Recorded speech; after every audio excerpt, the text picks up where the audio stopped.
There is a massive, almost completely silent shift happening right now in the Indian banking sector. For the first time in nearly a decade, we're seeing a fundamental change at one of the country's most prominent financial institutions. But there wasn't a press conference. There was no big dramatic announcement. It was just a quiet line buried deep inside an annual report. Today, we're going to unpack exactly what this means, not just for this one bank, but for the entire industry, and potentially for your career. The sheer scale of this reveal is honestly staggering. Over 8,000. In the financial year 2026, India's largest private lender, HDFC Bank, cut its workforce by over 8,000 people. I really want you to let that number sink in for a second. This wasn't some headline-grabbing layoff meant to appease angry shareholders during a bad quarter. In fact, the bank's profits are perfectly healthy right now. They didn't announce a massive restructuring, they just quietly, systematically let their headcount shrink.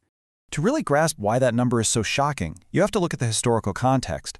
HDFC Bank's own annual report confirms that its total employee base fell to just under 163,000 people. That is the very first time their headcount has declined in nearly a decade. Think about that. For the last 9 years, this is a bank that has been doing absolutely nothing but adding headcount, quarter after quarter, year after year, like clockwork. And suddenly, that trend is completely reversed.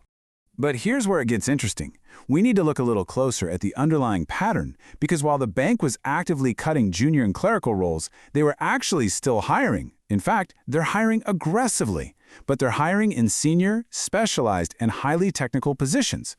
So the absolute crucial takeaway here is this. This is not a bank that's shrinking because it can't afford people. No, this is a bank that is effectively replacing itself one function at a time. They are fundamentally changing the DNA of their entire workforce. Now, the bank's MD and CEO, Sashidhar Jagardishan, didn't exactly hide the ball here.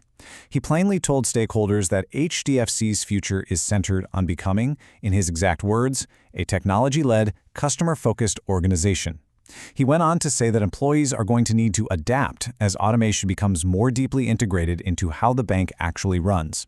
When you read between the lines of that corporate speak, adapt means dealing with a very harsh reality.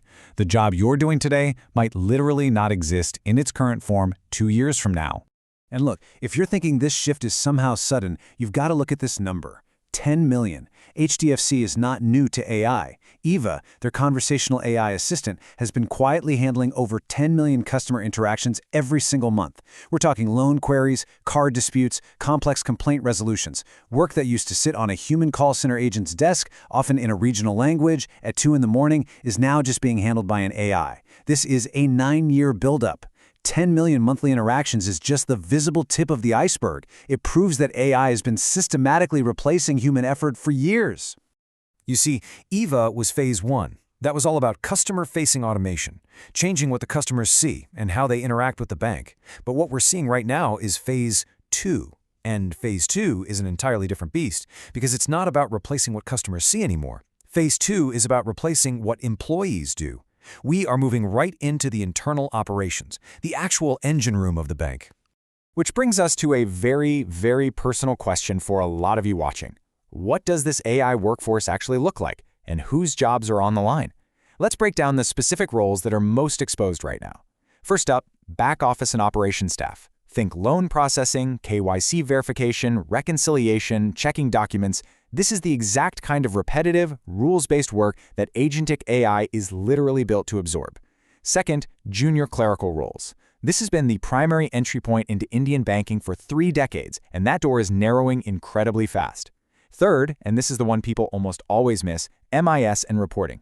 If you spend your day building dashboards, tracking numbers, or compiling reports for management, well, an AI agent doesn't get tired doing that. It doesn't take leave, and it certainly doesn't ask for a raise.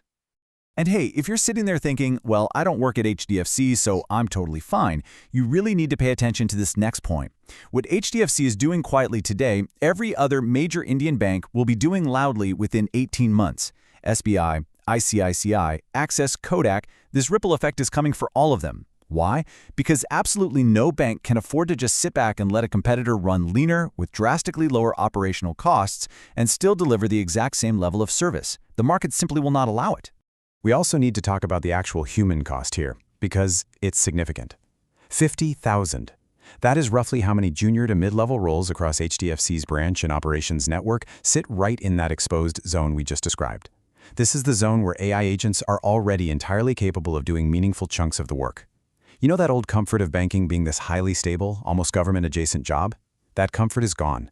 It died quietly in an annual report footnote, while the rest of the world was totally distracted by layoffs in tech and consulting.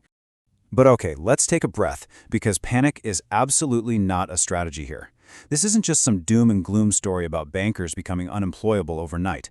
It's actually a story about banking roles becoming unrecognizable. Look at the contrast here. The bank teller of 2018 checked balances and processed simple withdrawals. But the teller of 2028? They're going to need to understand what an AI system flagged, why it flagged it, and what human judgment call needs to be made on top of that system's recommendation. So the job isn't completely disappearing for everyone, but the version of the job that doesn't touch AI at all, that is absolutely disappearing quarter by quarter. So what does this actually look like in practice? It comes down to separating your work into two distinct buckets: repetitive work versus judgment work.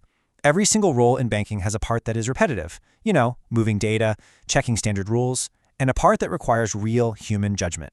Things like handling ambiguity, reading a customer's unique situation, or making a really tough call on an exception.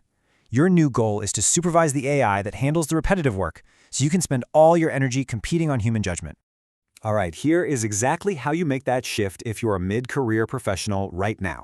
Step 1, stop ignoring AI. It is not just IT's problem anymore. If you're in operations or credit, AI fluency is going to be as basic as Excel was 15 years ago. Step 2, shift to judgment deliberately. Actively push your time and visibility toward the ambiguous tasks that AI struggles with. Step 3, work with agents, not around them. Learn to direct AI tools to review credit summaries or draft communications. Supervision is your brand new core skill. And finally, step 4, build proof. Just saying you have 12 years of experience isn't enough anymore. Saying you used AI tools to cut your turnaround time by 30%, that is exactly what gets you through a restructuring. If you work in an Indian bank right now, in operations, credit, compliance, or as a relationship manager, I want you to sit with one honest question before you close this explainer. Not will AI take my job? That's the wrong question, and it keeps people frozen. The right question is, which part of my job this week could already be done by an AI agent, and which part still needs me? Most people have never actually separated their job into those two buckets. They just do the job. But once you separate it, everything changes. Because the part that needs you, that's not a fixed list. You can grow it. You can make yourself bigger inside your own role, deliberately, starting this month. That is exactly what I help mid-career banking and financial services professionals do. Not generic AI courses that teach you what a large language model is, practical, applied training, generative AI and agentic AI skills map directly to what you do every day in a bank. How to read what an AI system flagged and know when to override it. How to use AI to cut your own turnaround time and walk into your next appraisal with a number, not just years of experience. I've delivered this kind of training to teams at Schneider Electric, Accenture, Wipro, Dell, and Infosys. The same structured approach, now built for bankers, because bankers are where this disruption is landing next, and most training in the market simply hasn't caught up yet. So here's what I want from you before you leave this explainer. Comment one word and only one word below. If you work in a bank and this felt personal, comment banker. If you're in a completely different industry but you saw your own job hiding inside the story, comment same. If you're ready to actually start building AI fluency for your role, not someday but now, comment start. I read every comment myself. If you comment start, I will personally tell you exactly where to begin based on what you do. This is not an explainer meant to scare you into inaction. It's meant to do the opposite. Fear without a next step is just noise. What I've tried to give you today is a next step. HDFC didn't send its employees a memo saying learn AI or leave. It just quietly changed who it hires next. That's the real signal, not the headline, the hiring pattern underneath it. You have time right now. 18 months from now, this same story will be common knowledge across every Indian bank, and everyone will be competing for the same retraining slots at the same time. Move while it's still quiet. I'll see you in the next one.